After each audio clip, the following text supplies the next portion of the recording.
আসসালামু আলাইকুম, শুভ দুপুর বন্ধুরা। সবাই কেমন আছো? তোমাদের লেমন ডিশ আপু যথারীতি হাজির তোমাদের সামনে। তো দেখতে পাচ্ছ আমি চারতলায় এসেছি। তো যা দেখা যাচ্ছে খুব সুন্দর বাতাস, এবং কি বলবো, এই বাতাসে সাধারণত মন হারিয়ে যায়। তো তোমাদের কেমন লাগছে? হয়তো তোমাদের ফিলিংসটা আমি বোঝাতে পারবো না, হয়তো বাতাসের আওয়াজ নেই তাই বোঝা যাচ্ছে না, কিন্তু খুব সুন্দর বাতাস, বুঝছো? খুবই সুন্দর বাতাস।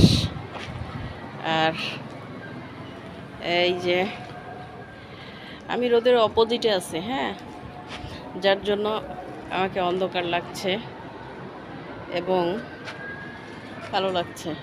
হ্যাঁ,